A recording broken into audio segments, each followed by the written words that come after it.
When we see pressures building in these 40 markets, we just can't ignore it, and we're not going to wait for a safety problem to truly manifest itself when the early indicators are telling us we can take action today to prevent, things from deteriorating.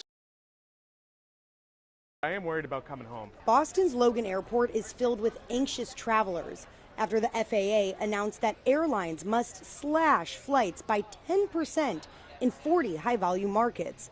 Logan joins Phoenix, Atlanta, and all 3 major New York City airports, all expected to see hundreds of delays and cancellations throughout the coming days.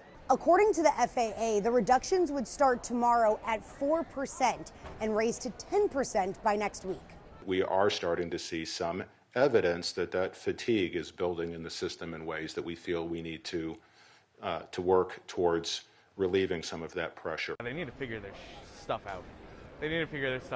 Sean Horton is headed to Tampa to watch the Pats take on the Buccaneers. He's already making plans in case he can't make it home Monday.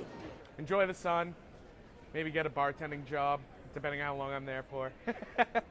Massport confirming they do anticipate delays and cancellations, adding, quote, "Our federal partners have continued to come to work admirably under challenging circumstances, and we remain in close communication with them as well as with our airline partners to minimize disruptions and keep passengers informed." But with no end to the government shutdown in sight, passengers are wondering what this means for the holidays. I live in Atlanta, busiest airport. I have kids traveling from New York, D.C., and Boston for Thanksgiving. I'm just hoping for safety, first of all, and timeliness.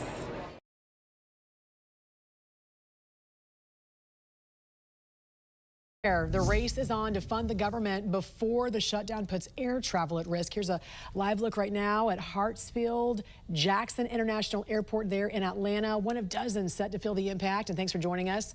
I'm Jan Jeffcoat. It is Thursday, November 6th.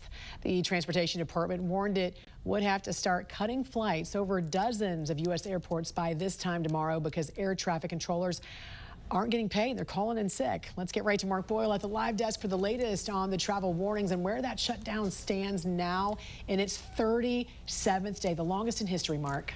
In terms of the shutdown, it is in the same exact place as it was when you went to sleep last night. There's no real movement, and if things don't change by end of business today, when we wake up this time tomorrow in 24 hours, 10% of the flights that are in the air will not be there. So you take 100%, subtract 10. That's where things will be, thanks to the FAA saying they're doing it for safety. Transportation Secretary Sean Duffy made this announcement, and he said that it's going to affect the nation's airports like Atlanta.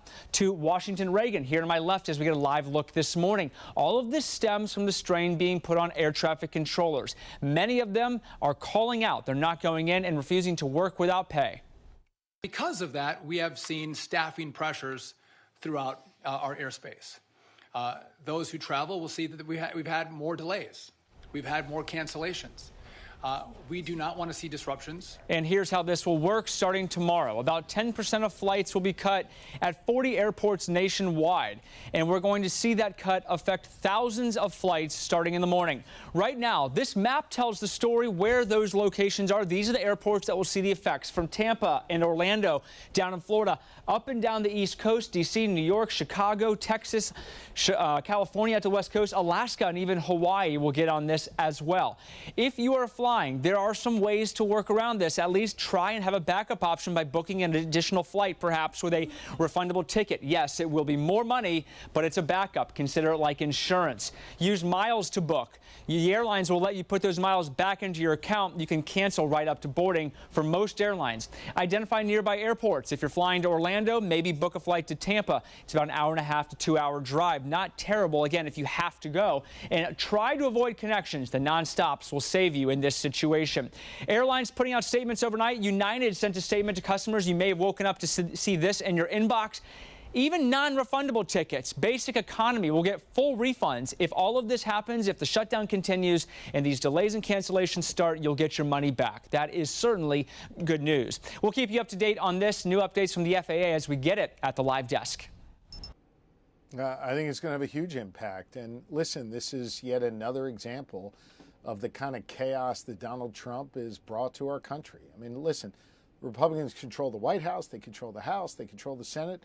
They got to reopen the government, and they got to pay these workers who do really critical tasks for us, like keeping us safe when we're in the skies.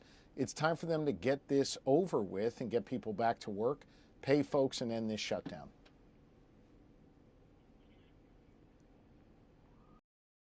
The impact here will be huge for the American traveler. The FAA says it will cut about 10% of flights at 40 major airports starting tomorrow.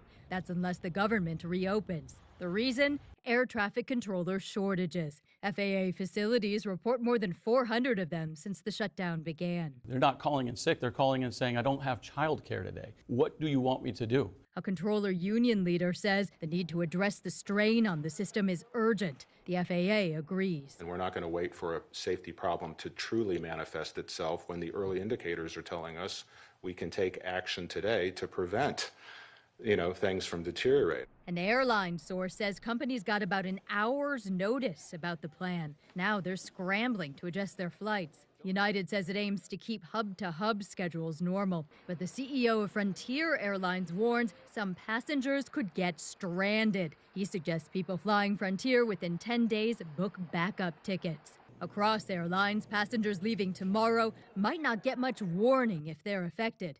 That's because the FAA initially declined to name the impacted airports. What the FAA is talking about here is equivalent to canceling about 4,500 flights a day. By my math, that's about 30% worse than the worst day for flight cancellations in the last year. I'm Amy Kiley reporting.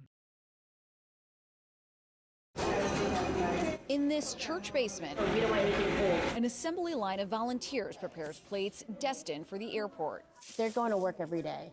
At least this is one thing we can help them out with. And we're going to load these up. Daryl English is the regional president of the National Union representing Transportation Security Administration officers. You're awesome back here. On a crisp Monday morning, he and other union reps load up coolers, then drive an hour to deliver free meals to TSA officers at Chicago Midway International Airport. So we know that it's been a month now. Officers are struggling, so anything that we can do to help them out. They're going through a lot of personal and emotional stress right now. They're on top of their jobs. Amid the longest government shutdown in U.S. history, these TSA officers are in a holding pattern. They're essential employees, so they have to work, but they aren't being paid. In Houston this week, a major jam at security. Lines lasted up to 3 hours as some TSA employees called out sick.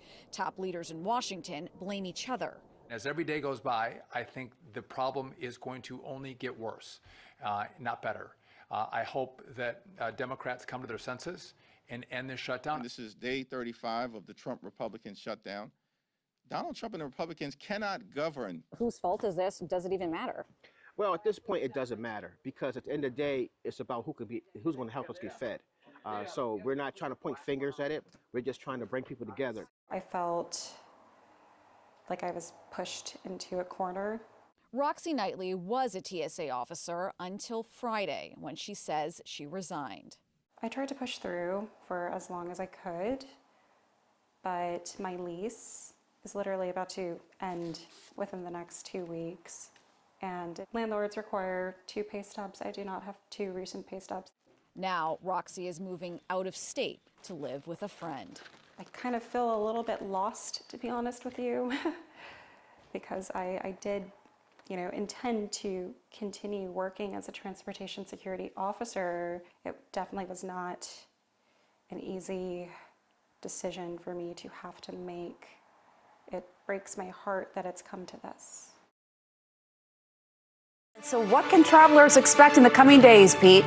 Not an easy go at it. Supporters say this is about safety, but the critics here are underscoring this and asking, is this about political leverage? Because millions of travelers woke up to emails overnight from airlines warning about possible changes to their flight. This is now the most direct consequence the government shutdown has had on air travel.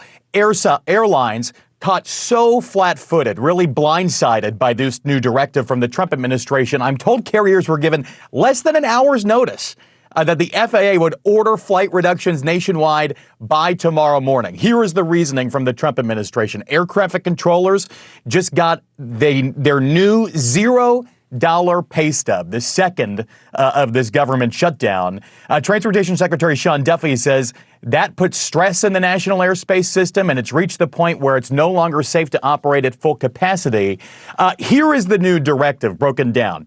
If there's no deal to reopen the government, the FAA will reduce flights by roughly 10% at 40 of the country's biggest airports. An FAA source tells me the list is expected to include what are known as the Core 30 airports. Those are the busiest, most operationally critical airports nationwide. FAA Administrator Brian Bedford says the new policy was guided by safety reports from pilots, not air traffic controllers, that these reductions are intended to protect. Controllers tell me there's a lot of confusion right now among their ranks about how exactly this will be implemented. Also a lot of confusion from the airlines, which are now scrambling to adjust their schedules. All 4 major U.S. airlines say they're complying with this directive. They're giving passengers some outs here, some waivers to change their flights free of charge. And then there's this reaction from Frontier Airlines CEO Barry Biffle. He called the directive unsustainable, saying, quote, "You cannot run the national airspace system like this. This is not how a modern aviation system functions." And he even suggested travelers consider booking a backup ticket on a different airline. Totally unprecedented. You have to put this into context, though. The U.S. handles about 45,000 flights a day. 10% reduction of that number is worse than the worst day for cancellations of the past year. Every day until the shutdown ends. This is not a small tweak. Aviation's a multi-billion-dollar industry, and when you slow the system, you slow commerce, travel, supply chains nationwide. The clock is really ticking now. Never in modern U.S. aviation history has the federal government done an across-the-board cut to flight capacity like this, and it now seems that passengers are really going to be the ones who have to pay for it. We still don't know what a solution to this government shutdown will look like. As of right now, the arguments remain the same. Republicans are calling for essentially an extension of current funding levels on a short-term basis, and Democrats are focusing in on health care, pushing to address enhanced Obamacare subsidies set to expire at the end of the year. According to sources, some Democrats have privately signaled they might be willing to support a stopgap bill to end the shutdown in exchange for a future vote on health care. Negotiations, though, are still ongoing, and others in the party are ramping up pressure to not yield without a real healthcare victory. Meanwhile, President Donald Trump continues to pressure Republicans to unilaterally end the lapse in funding by voting to end the Senate filibuster. That is not a likely solution, as GOP leadership have argued for keeping the filibuster in place, asserting that the 60-vote threshold is an important safeguard for them when Democrats are in the majority. Now, as this standstill continues, so does the impact. The FAA announced that it would reduce air traffic at a number of major airports on Friday unless the impasse ends before then. This comes as staffing shortages at terminals are already causing widespread delays, and thousands of air traffic controllers are set to miss their second full paycheck next week. At the White House, I'm Julia Benbrook. As the blame game continues on Capitol Hill, We will not support a partisan Republican spending bill that continues to gut the health care of the American people.